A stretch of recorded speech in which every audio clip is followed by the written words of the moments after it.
Hola, ¿cómo están? Qué gusto volver una vez más a sus hogares. Vamos a continuar con el tema de la Virgen María en el arte. Vamos a comenzar la quinta parte de este tema que ha sido maravilloso, donde Guillermo nos ha hecho un resumen muy concreto de todos esos pasajes donde la Virgen va apareciendo o se va hablando de la Virgen. En el capítulo pasado, en la cuarta parte, pues hablábamos mucho de lo que era el anuncio del ángel, perdón por el ruido, están aquí muy emocionados, el anuncio del ángel, también se hablaba mucho del viaje a Belén y por qué, como se citó a toda la casa de David, pues obviamente si está toda la familia, pues los últimos en llegar fueron los últimos en tener posada, y es un poquito lo que nos decía.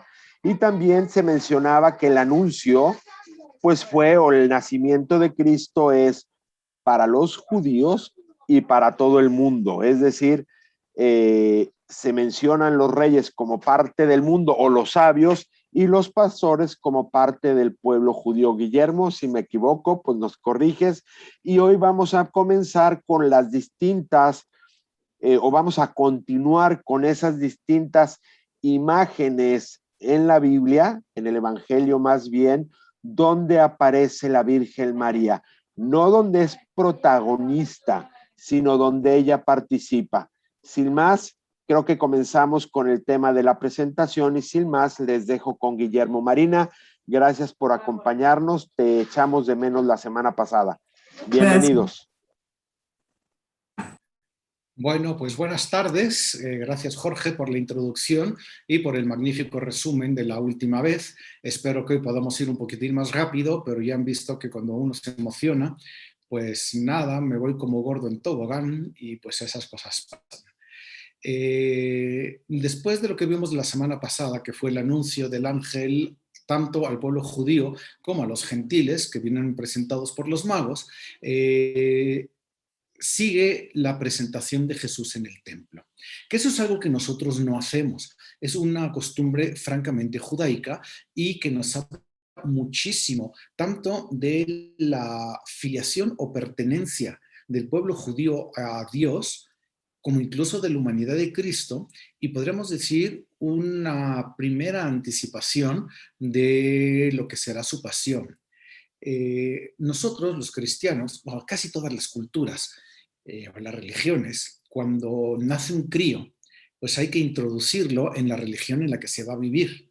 Los musulmanes, por ejemplo, en el momento mismo del parto, tiene que estar una persona que inmediatamente haga la profesión de fe, la ilaha illallah Rasulullah, es decir, no hay más Dios que Dios o que el Dios, y Mahoma es su representante. Lo que nuestras películas mexicanas decían, Alá es nuestro Dios y Mahoma su profeta. Esa es su profesión de fe y tendría que ser el primer sonido que escuche el crío al salir del vientre materno. Equivale a lo bautizado. En el caso de los judíos, a los 8 días de nacido, hay que circuncidarlo. Y la circuncisión, y sin anestesia, gracias a Dios los niños están chiquititos, pues todavía no tienen conciencia de lo que les ocurre, ya implica la primera pérdida de sangre del niño. Y es una cicatriz que te va a quedar para el resto de tu vida. Y con eso se firma o se confirma la alianza que que Dios Yahweh hizo con Abraham. Yo te llamo a ti para que seas mi pueblo, el pueblo elegido, etc. Y de esa manera todo judío, podríamos decir, no puede negar que es judío, porque lleva la marca de su judaísmo como una herida en su propio cuerpo. Yo en ese sentido digo que así como el nacimiento, el bautismo marca carácter que decimos, es decir, nuestra alma será distinta que las almas de los no bautizados, estemos en el cielo o no, que espero estemos todos en el cielo, pues los demás van a saber ese que iba ahí era bautizado o no era bautizado. Es decir, podríamos decir que el bautismo es una especie de circuncisión espiritual que también marca la alianza que tengo yo con Cristo. Ahora bien, todo judío tiene que ser circuncidado a los 8 días. Dado que Belén está al lado de Jerusalén, pues lo lógico era ir al templo y no solamente a la sinagoga, que es lo que se hace cuando no hay templo, como en la actualidad, o el templo les quedaba muy lejos, como pudo haber sido si hubiera nacido en Nazaret, pero nace en Belén, que está a 8 kilómetros de Jerusalén. Entonces, claro que fueron al templo a la circuncisión. La imagen de Duccio di Boninsegna es como del siglo XIII, pertenece todavía al gótico, tiene muchísimo lenguaje ortodoxo. Vean que las imágenes están como que tiesas, podríamos decir, a pesar de todo el drapeado del sacerdote. El drapeado son los movimientos de la tela. Y vemos al niñito espantado que busca los brazos de su madre, como que sabe lo que le viene. Pobrecito San José, nuevamente lo pintamos viejito para salvar la virginidad de María, que veíamos la vez pasada. Hay una especie de construcción, porque aunque en los hechos el templo de Jerusalén estaba al aire libre, todo eso, para la mentalidad medieval, pues debió haber ocurrido dentro de un templo tipo iglesia. Por eso aparece ese arco para que creamos que ocurrió bajo techo. Y el fondo dorado, que siempre significa que hay una realidad espiritual que estamos viendo. Por supuesto, está también la mujer mayor, de la que nos habla el Evangelio, y falta el detalle de las dos palomitas, que no sé si se han preguntado qué hacen esas dos palomitas. Cuando hablamos de San José la vez pasada, mencioné que como eran pobres, entregaron dos tórtolas como ofrenda al templo. En el templo se sacrificaba en los hechos, es decir, nunca hubo sacrificio humano, aunque Moisés tiene la tentación enorme del sacrificio humano. Recuerden ustedes que se lleva a Isaac, que lo va a sacrificar, y un ángel le detiene y le dice, no, no, no, espérate, Dios no quiere eso. Y ahí estaba amarrado un cordero por los cuernos a un arbusto, y por eso toman siempre corderos los judíos. Podríamos decir que esa primera sangre de Cristo desde el prepucio es un inicio de su pasión y una primera parte de su propio sacrificio. Y las dos tórtolas, pues bueno, la verdad es que lo que se ofreció en el templo se partía en tercios. Un tercio era para Dios y se quemaba en ese altar. Entonces ese altar siempre debe haber olido a quemado y siempre debe haber tenido humo negro saliendo. Ese humo que sube representa las plegarias del pueblo de Israel, en todo caso de la persona que está ofreciendo ese sacrificio, que es más o menos lo mismo que significa el incienso que utilizamos en la liturgia católica. Un tercio se quedaba para el consumo de los que cuidaban el templo, que el templo lo cuidaba muchísima gente, sacerdotes, levitas, algunas mujeres ya mayores, como vemos en la imagen, y el otro tercio se lo llevaba a la familia para consumirlo. Digamos que llevaron dos tórtolas, como si hubieran ofrecido dos pollos, pues se llevaron dos tercios de pollo, porque dos tercios de pollo fueron para los sacerdotes y dos tercios de pollo para Dios. Pero pues eso es todo lo que vendría a significar toda esta escena. En todo caso, nos queda claro que Jesús también es un ente cultural. En cuanto hombre, no es ajeno a la cultura y al tiempo en el que le toca vivir. Y es muy interesante cuando uno habla con judíos que son expertos en el segundo templo, porque estamos hablando ya del tiempo del segundo templo, y que son expertos en ritualística judía, y cómo ven que todo lo que dice la Biblia de los ritos judíos aparece muy bien en los evangelios. Incluso cuando lleguemos a hablar de la última cena, les voy a explicar cómo es una última cena judía y cómo responde bien a las representaciones, digamos, a cómo lo entiende el evangelio. No sé si habría alguna pregunta sobre esta imagen. Bueno, mezclé la presentación de Jesús y la circuncisión. Aquí tenemos Luca Signorelli. Este está en la National Gallery de Londres. Luca Signorelli es un pintor interesantísimo de finales del siglo XV. Digamos que este cuadro puede ser de 1480. Podríamos decir que pertenece ya al primer Renacimiento. Vean ustedes el colorido del gótico. El gótico tiene colores muy vivos, muy fuertes. Quizá aquí la imagen no ayuda, pero el dorado brilla, el rojo es rojo rojo y el azul, pues ya hablamos del origen de ese azul oscuro del lapislázuli. Vean que tiene todavía ese mismo colorido. No es ese tipo de pinturas que estamos de repente viendo y que se vuelven oscuras con el tiempo, un poco como la que tengo en el fondo, que se ha oscurecido más de lo que ya era. Posiblemente no es óleo todavía, está pintado al temple, es decir, con esa técnica que es mezclar los polvitos que son los pigmentos en yema de huevo, y para que te dé esa imagen tan realista, pues el pintor ha tenido muchas veces que hacer una pincelada por tono. Es decir, ya logré este tonito de azul, necesita más luz, ponle blanco, otra pincelada, necesita más oscuridad, ponle marrón, no negro, porque el negro sería la parte de hasta acá atrás. Luego ven qué interesante que la luz parece que viene de aquí arriba, ilumina completamente estos dos y parece que rebota, porque realmente María y el niño están produciendo una luz enorme en este señor que tiene la espalda en sombras. Vean el señor de atrás cómo está mucho más sombrío, o el rostro de esta mujer tan iluminado, igual que el sacerdote o quien le va a circuncidar. El cuadro ya tiene muchísimo, el gótico es muy plano. Aquí no hay volumen real. En cambio aquí ya lo vemos casi como fotografía de un espacio verdadero. Y le da mucha profundidad no solamente este catino, que es como se llama esta especie de media naranja, sino que todo el pavimento nos habla del manejo ya de la perspectiva, que es, junto con anatomía, el gran tema del Renacimiento. Bueno, por supuesto, María participa en esas escenas.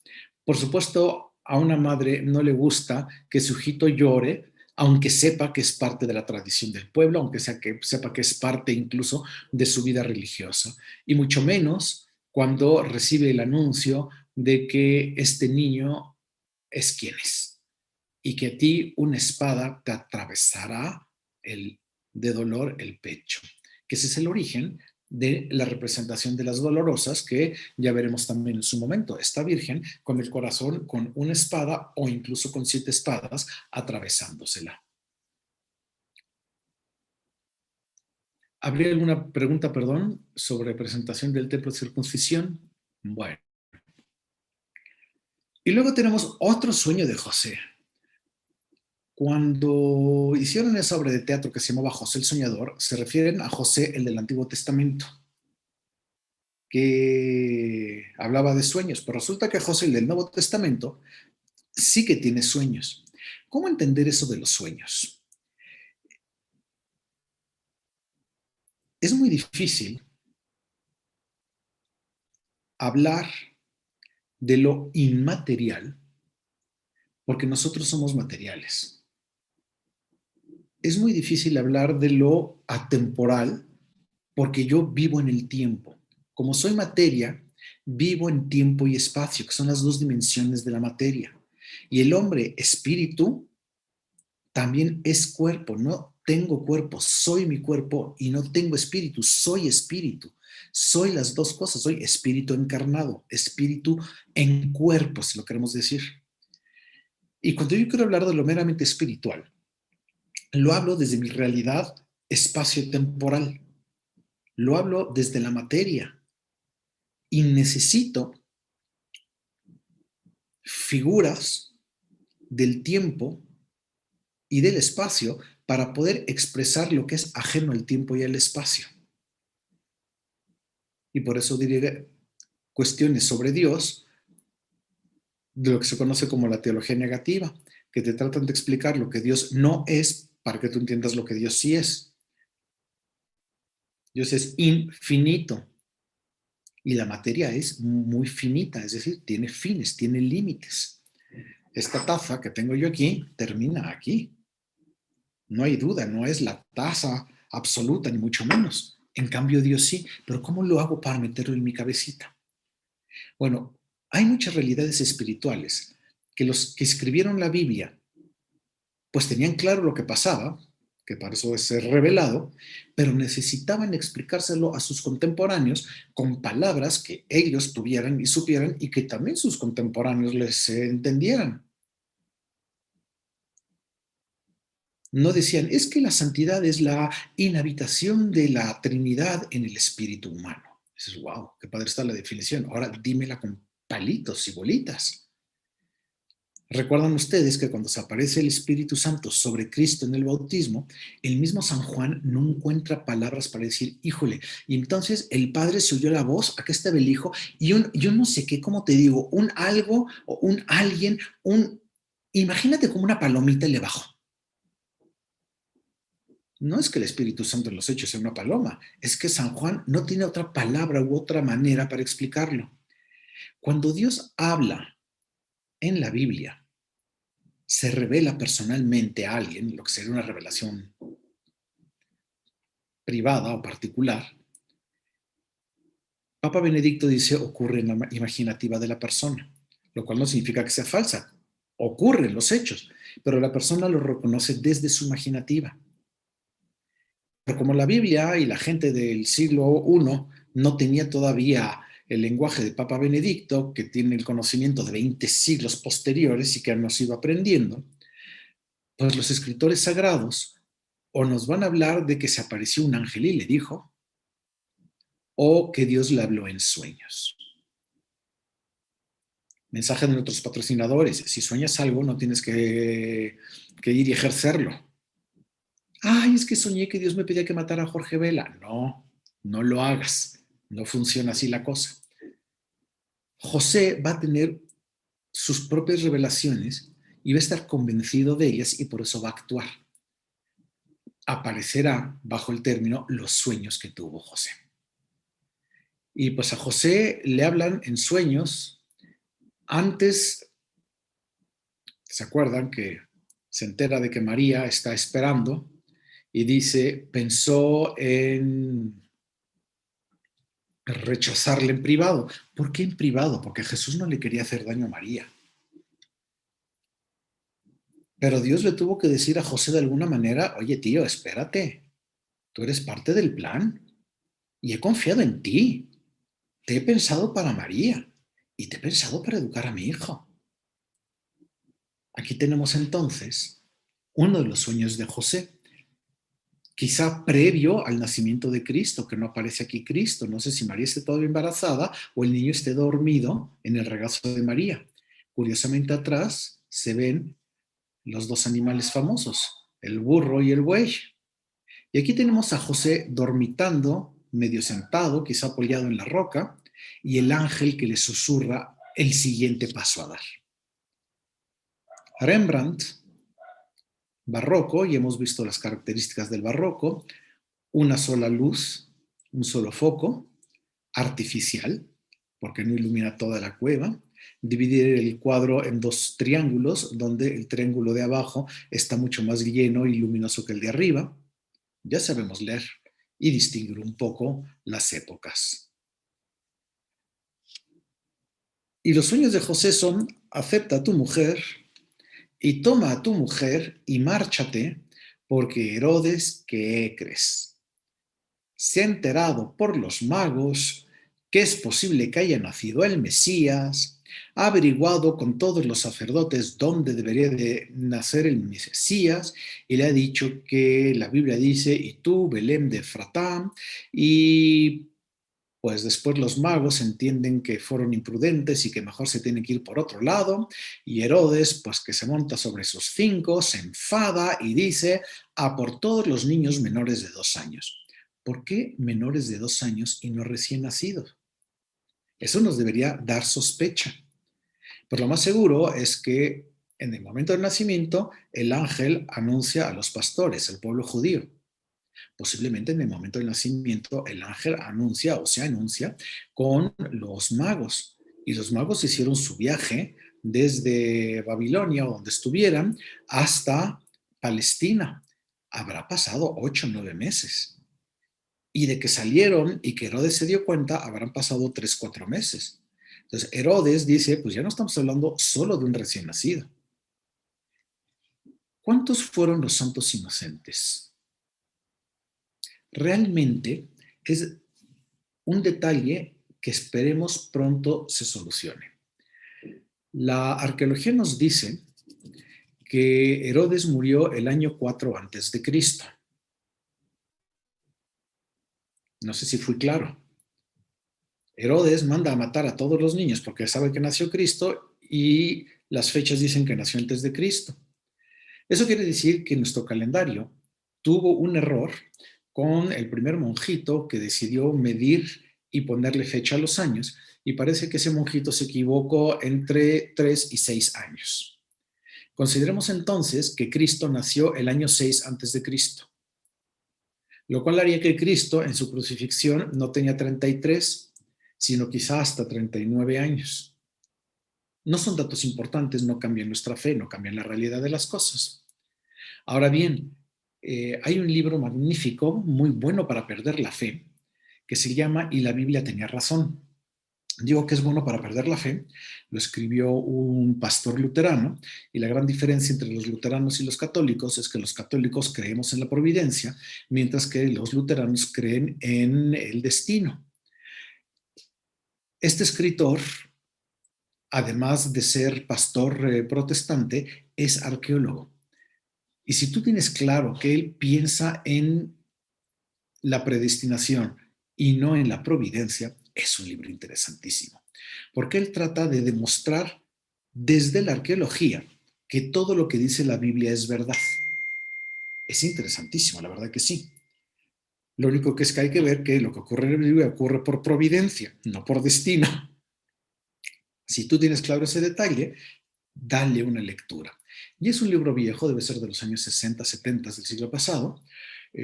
Algunas partes obviamente ya están superadas, pero no deja de ser un libro maravilloso. Bueno, si sabemos que Herodes murió el año 4 antes de Cristo y manda a matar a los niños menores de 2 años, seguramente Cristo nació 2 años antes de que muriera Herodes, es decir, en el año 6 antes de Cristo. ¿Y cuántos niños podría haber, ya que se había terminado el censo y que todo el mundo había regresado a su casa, en Belén, que tuvieran menos de 2 años? ¿Les gusta 10, 12? O sea, no nos imaginemos una pléyade enorme de santos inocentes, que pobrecitos los mataron por culpa de Cristo, por eso la iglesia los considera mártires. El único detalle es que este es uno de los poquísimos pasajes de la Biblia que no tiene confirmación histórica, así como dato curioso.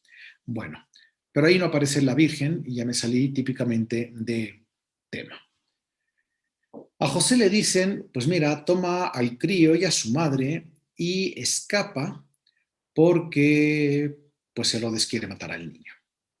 Han hecho una película hace poco que parece Evangelio Apócrifo, muy bonita, de cómo se van y cómo viven en Egipto y tal. Hay uno de los evangelios apócrifos, y con este ejemplo entenderán por qué son apócrifos y por qué no puede ser revelado. A la Virgen la pintan como una señora de las lomos, así desde que habla con la batata en la boca, ¿no?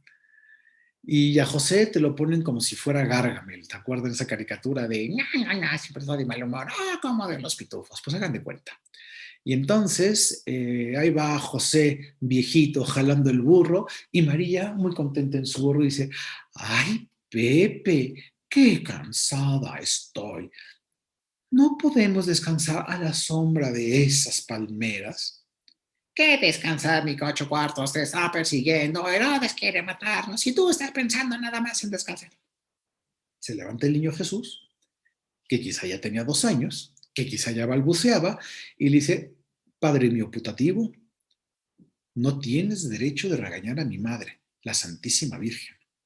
Si ella necesita descanso, no lo pide por egoísmo. Es un dato de hecho que está cansada. Detente a la sombra de esas palmas. Y pues ahí tienes a José todo malhumorado que se detiene. Y la Virgen ya sentada en la sombra: Pepe, ¿y ya viste estas palmeras? Estamos en Palestina. No tienen cocos, pero sí tienen dátiles. Qué buena sería mi virginal leche si supiera a dátil. ¿Te imaginas la alegría del crío? Y nuevamente San José, claro, claro, ¿y tú crees que yo soy muy ágil y que puedo subirme trepando? Ya ves que a mí la iconografía me pinta como ancianito, ¿cómo quieres que te baje yo los dátiles? Y nuevamente se levanta el niño, regaña a su padre por su carácter y le pide a la palma que se incline para que María con sus dedos virginales pueda tomar los dátiles y se dé un solaz en este descanso en la huida de Egipto. ¿Tiene algo de malo este pasaje? Obvio no, obvio no. Y lo que sí es que ha servido y ha inspirado mucho, pero mucho, de la historia del arte. Aquí tenemos, por ejemplo, a Annibale Carracci, un cuadro redondo, yo sé que suena como con contradicción en términos, lo que llamamos un cuadro, que no es un cuadrado, pues lo que colgamos en las paredes, cuando es redondo, redondo en italiano se dice rotondo, entonces a un cuadro redondo se le dice tondo. Entonces este tondo, que está en l'Hermitage, es a caballo entre el Renacimiento y el Barroco, es decir, manierista.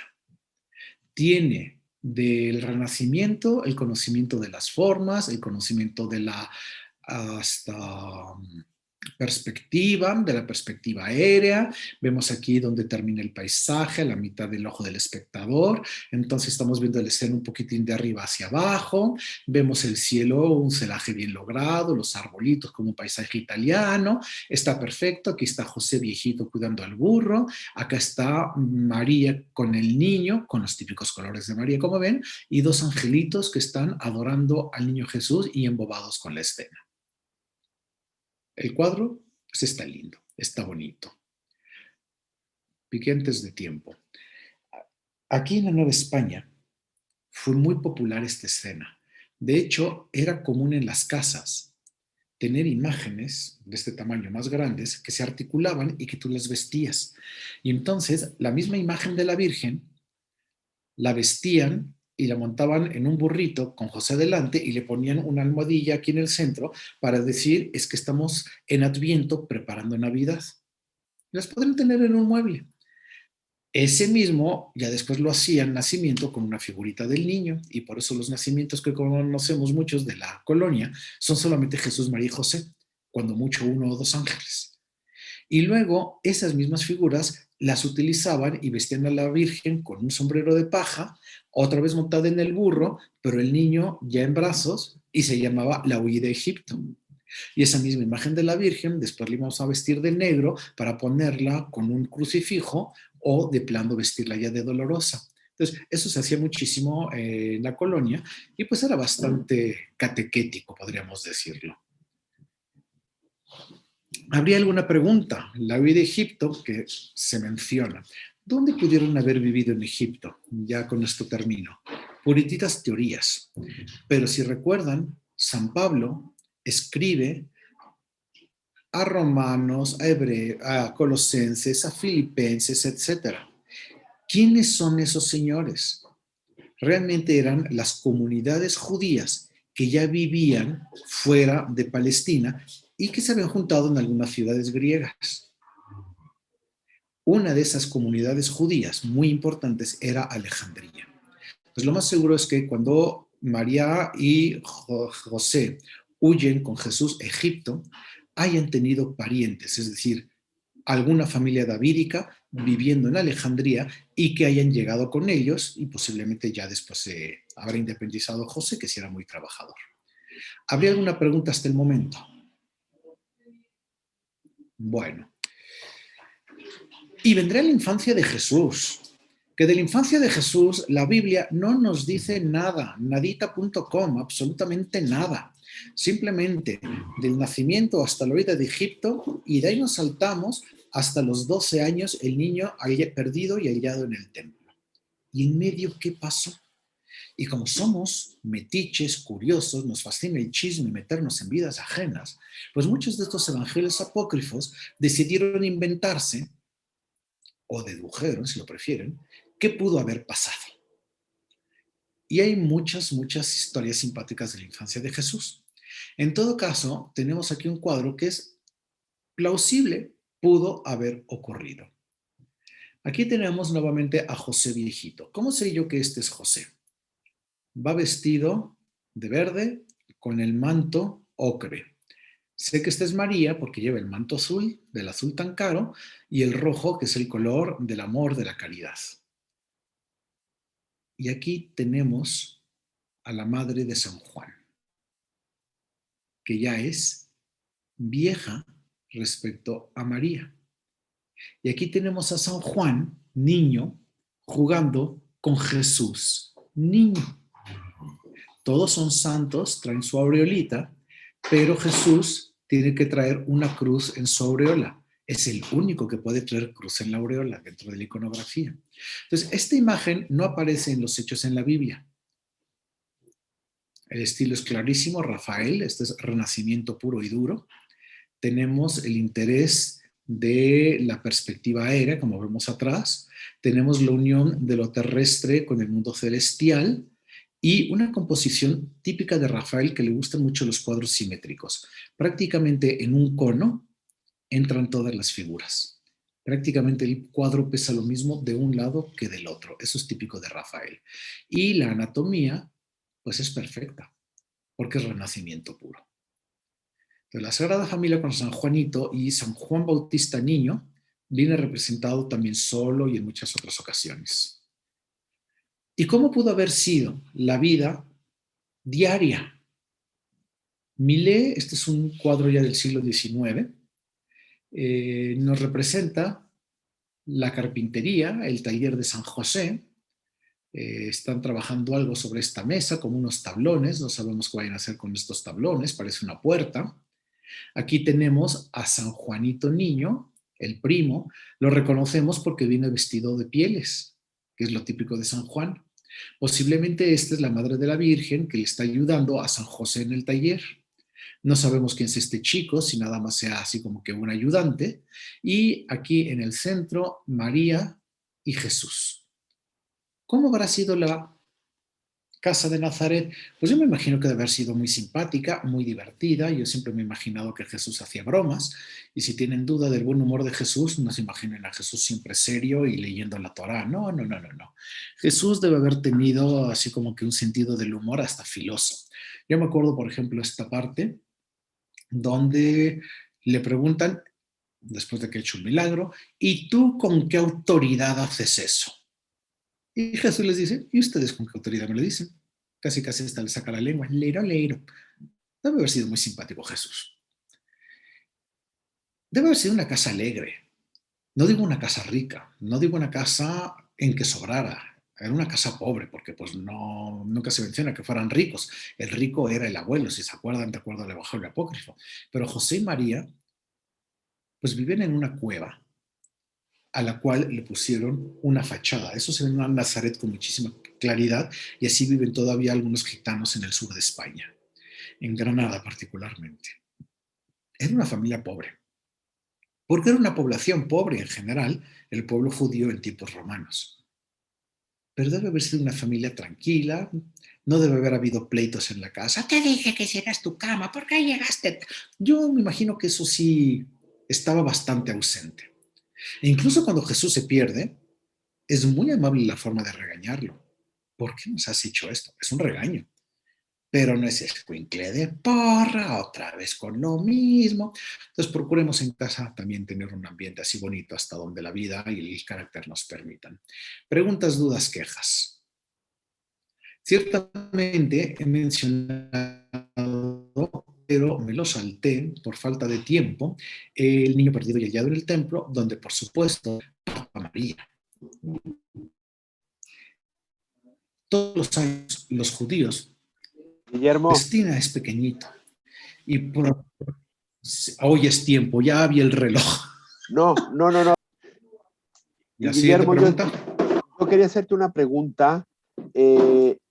Has hablado un poco, bueno, has hablado de los evangelios apócrifos. ¿Podrías explicarnos brevemente, porque ya como mencionaste, ya estamos en el tiempo, qué son? Porque hasta donde tengo entendido, hay evangelios apócrifos que son, por decirlo así, negativos, que atacan directamente la vida de Jesús, y hay otros que son no tan negativos, sino que son más bien de fuente desconocida, por lo tanto que nos consta que no son de inspiración divina. Si nos pudieras explicar un poco bien esto. Sí, por supuesto. La palabra evangelio viene del griego eu, que es bueno, como la palabra heureka, y angelos es de la palabra ángel, pero en realidad es anuncio. Es decir, los ángeles en realidad son mensajeros, son anunciadores. Eu y angelos dan la palabra evangelio, significa la buena noticia, la buena comunicación. Eso es un evangelio. Y el término apócrifo, tenemos un problema contemporáneo muy fuerte, al menos en las noticias, como nos dan las noticias, que de repente agarran a alguno de los malosos y dicen, traía documentos apócrifos. Este es mi INE. Si yo falsifico mi INE, me dirán que es apócrifo. Y perdón, está muy mal empleado el término apócrifo ahí, porque lo están empleando como sinónimo de falsificado. Apócrifo no tiene connotación negativa. Após en griego significa como de en dirección a, y criptos, ¿se acuerdan cuando una iglesia muy grande y abajo tiene una capillita que no se ve, le llamamos cripta? La cripta se llama cripta porque está oculta, porque no se ve. Entonces, apócrifo significaría de sentido oculto. Ahora, la iglesia nunca los ha prohibido. Si la iglesia los tuviera prohibidos, yo no tendría, que les voy a enseñar, un muy bonito libro, que por eso me levanté hace un momento, que se llama Los Evangelios Apócrifos. Esta es una edición crítica y bilingüe, incluso trilingüe, porque pues si el texto original estaba escrito en griego, ahí aparece en griego. Si el texto original estaba escrito en latín, pues aquí tenemos un cachito de latín y trae obviamente la traducción al castellano y te va explicando con notas a pie de página, es decir, es una de estudio. Y vean quién se atrevió a publicar este libro de Evangelios Prohibidos. La Biblioteca de Autores Cristianos, que es la biblioteca del Mochi Club y que depende del obispo de Salamanca. Es decir, no es que la iglesia ni los oculte ni los prohíba. Simplemente la iglesia está diciendo, no son revelados. No me pagan por la promoción, por ahí va la promoción. Se pueden conseguir incluso por 80 pesos. La colección Sepan Cuántos, que si lo compras en pasta blanda, se ve de esta manera. Lo publica, es el número 602 de la colección, en otra colección. Entonces, no es que sea una cosa prohibida, difícil, así como que de leyenda negra de la Iglesia Católica. No, no, no, para nada. A la Iglesia, de hecho, le interesa conocerlos y estudiarlos, porque nos habla también de o las necesidades o las relaciones de la Iglesia en el momento que fueron dados. Lo que sí es un dato de hecho es que los 4 evangelios que consideramos revelados son los únicos evangelios que se han utilizado continuamente desde el siglo I, que de eso se trata la tradición, lo que venía ocurriendo desde tiempos apostólicos. Y existen copias físicas como unas 64, digamos, nuevos testamentos completos del siglo I. Es decir, no hay duda que ya desde el siglo I la iglesia tenía claro que esos eran los evangelios. Pero como nos faltan detalles, hubo gente con muy buena intención, lo mismo que tenían buena intención los que inventaron las herejías, que decidió escribir, llamemos evangelios, para complementar aquello que faltaba o incluso para tratar de confirmar o reafirmar algunas de las cuestiones que se creían. Pongo un ejemplo, el que les conté la vez pasada, de la comadrona incrédula, pues es alguien que escribió esta historietita con la intención de demostrar que María es virgen antes, durante y después del parto. Esa es la intención. O lo que tú mencionaste antes de Jesús niño que hace palomitas de barro, la intención ahí es demostrar la divinidad de Cristo. Y evangelios, pues tenemos muchísimos. Hay algunos perdidos que se sabe que existieron y en este índice aparecen 19. Hay algunos fragmentos papiráceos, nada más, y ahí aparecen en este libro 14. Y luego tenemos por grupos apócrifos de la Natividad, Protoevangelio de Santiago, Evangelio de Pseudo Mateo, Libro de la Natividad de María, extractos del Liber de Infancia Salvatori y algunos otros apócrifos. De aquí he dado yo ya algunos datos. Todos esos nos sirven incluso para entender la historia del arte, porque muchos de los motivos del arte vienen de allí. Y hay apócrifos de la infancia, de la pasión y resurrección, de la asunción e incluso un par de cartas del Señor. ¿Cuáles son los apócrifos que la Iglesia definitivamente dice son anticristianos? Solamente hay 3 y cuando se publicó este libro se conocían solamente 2. Ahí los tienen al final. Se llaman apócrifos, ya no leo al revés, de Nag Hammadi. Y son el Evangelio de Tomás, el Evangelio de Felipe y este libro habría que sumarle en su propia edición el Evangelio de Judas. Son evangelios que niegan la divinidad de Cristo. Todos los anteriores presuponen, afirman o reafirman la humanidad y la divinidad de Cristo. Estos gnósticos de Nag Hammadi niegan la divinidad de Cristo. Y pues te voy a quitar 5 minutos más, aunque ya veo el reloj cómo va. Los gnósticos fueron una secta de antes de Cristo, 200 años antes de Cristo, que eran súper machistas.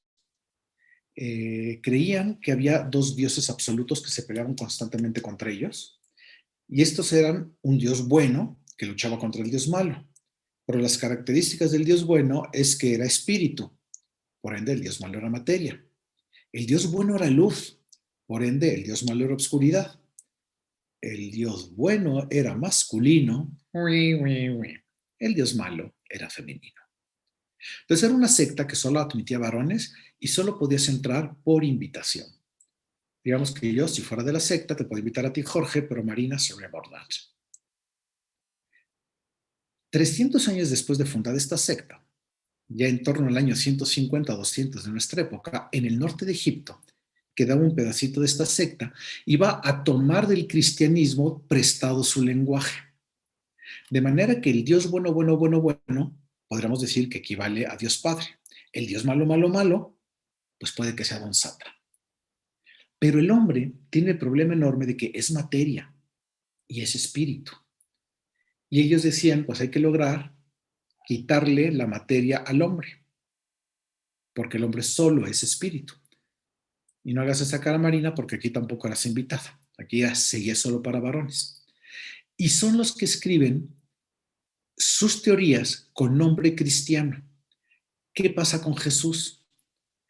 Este Dios bueno, bueno, bueno, equivalente a Dios Padre, entiende que hay que librar al hombre de la materia.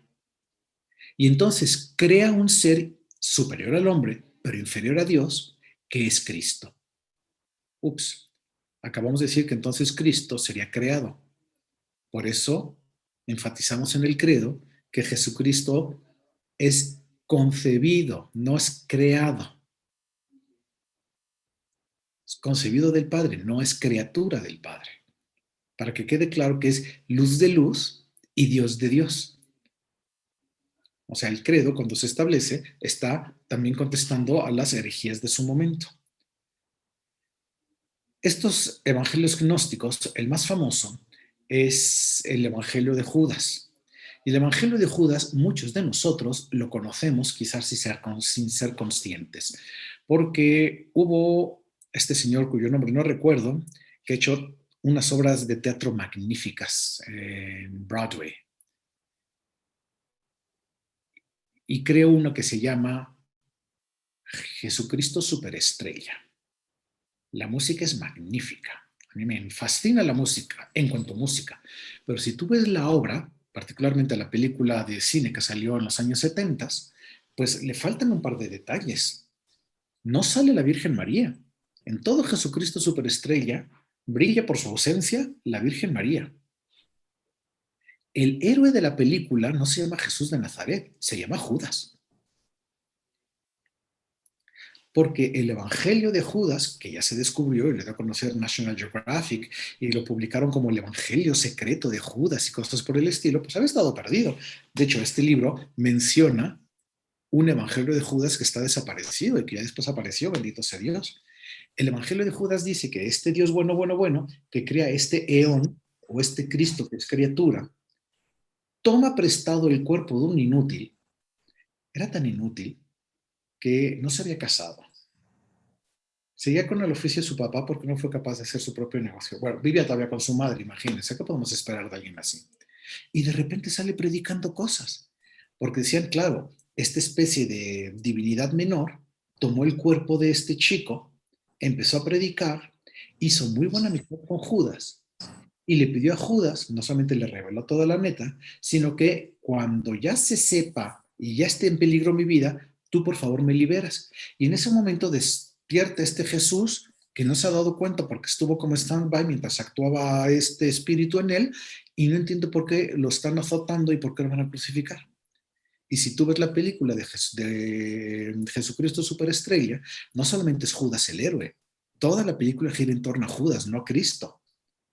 Además de que no aparece la Virgen María, no hay resurrección. Crucifican a Jesús y lo dejan en la cruz y se suben a su camión de escuela y regresan. Eso es un evangelio apócrifo. Entonces, ahí es donde tú puedes decir, todos los demás están muy simpáticos, muy bien, con muy buena intención, aunque no sean revelados. Como si yo me invento ahora mismo una historieta para explicar una virtud, que por cierto, eso lo hacía Jesús, le llamamos parábolas. Pero estos tres evangelios de Nag Hammadi queda en el norte de Egipto y los tres vienen de la misma zona, Evangelio de Felipe, Evangelio de Tomás y Evangelio de Judas, sí son anticristianos en su propuesta. Espero haber contestado a tu pregunta, Jorge. Marina, si quieres comentar algo, o si no, ya damos por terminado el tema. No, yo no vamos a agradecerle porque a mí esos musicales siempre me habían llamado la atención por esos puntos que habías dicho, que sin querer uno se había fijado en esos detalles de todos estos musicales de Jesucristo Superestrella. Bueno, no exactamente esto, pero de que existen evangelios apócrifos, no todo el mundo lo sabe. Y esto es muy interesante. Yo lo que entiendo es que nos hacen conocer más de la naturaleza del ser humano que quiere entender a Jesús y de que quiere darle una explicación a eso que no puede explicarse. Pero a nosotros nos ayuda también un poco más a vivir nuestra fe. Yo siento que mucho de lo que has dicho de todos los acontecimientos donde aparece María, donde hemos visto los evangelios apócrifos, nos ayuda a sentirla más cercana y a entender mucho de la mentalidad de esa época. Qué bueno que nos has introducido a esta mentalidad de los judíos, a su tradición, porque ahora sí que vamos a entender un poco más. No solo también los cuadros, porque ahora me voy a fijar más en todos los detalles que nos has dicho, desde el punto de vista del arte y también de buscar un significado a todo esto, no solo pasar y ver un museo y decir qué bonito cuadro, sino de verdad tratar de entender el arte y también de también conocer más nuestra fe. Gracias, Guillermo. Así como dato curioso, de los evangelios apócrifos salen muchos datos que no aparecen en los evangelios. Son evangelios apócrifos, los nombres de la mamá de la Virgen, Joaquín y Ana, no aparecen en los evangelios, son apócrifos. Dimas y Gestas, los nombres, son apócrifos.